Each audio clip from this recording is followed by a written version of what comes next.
Ézéchiel, chapitre 30.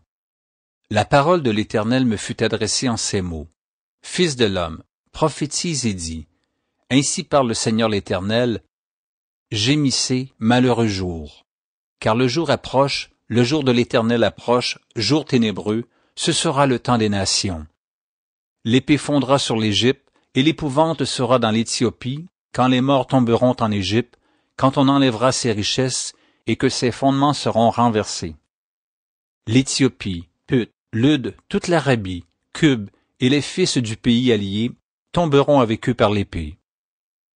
Ainsi parle l'Éternel, ils tomberont les soutiens de l'Égypte, et l'orgueil de sa force périra. De Migdol à Syène, ils tomberont par l'épée, dit le Seigneur l'Éternel. Ils seront dévastés entre les pays dévastés, et ces villes seront entre les villes désertes. Et ils sauront que je suis l'Éternel, quand je mettrai le feu dans l'Égypte, et que tous ses soutiens seront brisés. En ce jour-là, des messagers iront de ma part sur des navires troubler l'Éthiopie dans sa sécurité. Et l'épouvante sera parmi eux au jour de l'Égypte, car voici, ces choses arrivent. Ainsi parle le Seigneur l'Éternel. Je ferai disparaître la multitude de l'Égypte par la main de Nebuchadnezzar, roi de Babylone. Lui et son peuple avec lui, le plus violent d'entre les peuples, seront envoyés pour détruire le pays. Ils tireront l'épée contre l'Égypte et rempliront le pays de morts. Je mettrai les canaux à sec, je livrerai le pays entre les mains des méchants, je ravagerai le pays et ce qu'il renferme par la main des étrangers.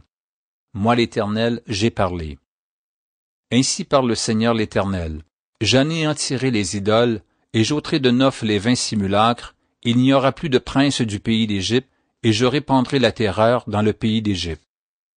Je dévasterai Patros, je mettrai le feu à Tsoan, et j'exercerai mes jugements sur No. Je répandrai ma fureur sur Sin, la forteresse de l'Égypte, et j'exterminerai la multitude de No.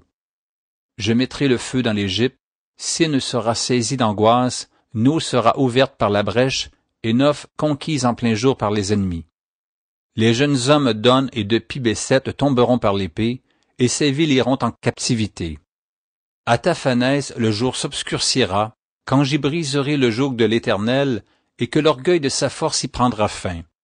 Un nuage couvrira Taphanès, et ses filles iront en captivité. J'exercerai mes jugements sur l'Égypte, et ils sauront que je suis l'Éternel. La 11e année, le 7e jour du 1er mois, la parole de l'Éternel me fut adressée en ces mots. Fils de l'homme, j'ai rompu le bras de Pharaon, roi d'Égypte, et voici, on ne l'a point pansé pour le guérir, on ne l'a point enveloppé d'un bandage pour le lier et le raffermir, afin qu'il puisse manier l'épée. C'est pourquoi ainsi parle le Seigneur l'Éternel, voici, j'en veux à Pharaon, roi d'Égypte, et je lui romprai les bras, celui qui est en bon état et celui qui est cassé, et je ferai tomber l'épée de sa main. Je répandrai les Égyptiens parmi les nations, je les disperserai en divers pays. Je fortifierai les bras du roi de Babylone, et je mettrai mon épée dans sa main. Je romprai les bras de Pharaon, et il gémira devant lui comme gémissent les mourants. Je fortifierai les bras du roi de Babylone, et les bras de Pharaon tomberont. Et ils sauront que je suis l'Éternel, quand je mettrai mon épée dans la main du roi de Babylone, et qu'il la tournera contre le pays d'Égypte. Je répandrai les Égyptiens parmi les nations, je les disperserai en divers pays, et ils sauront que je suis l'Éternel.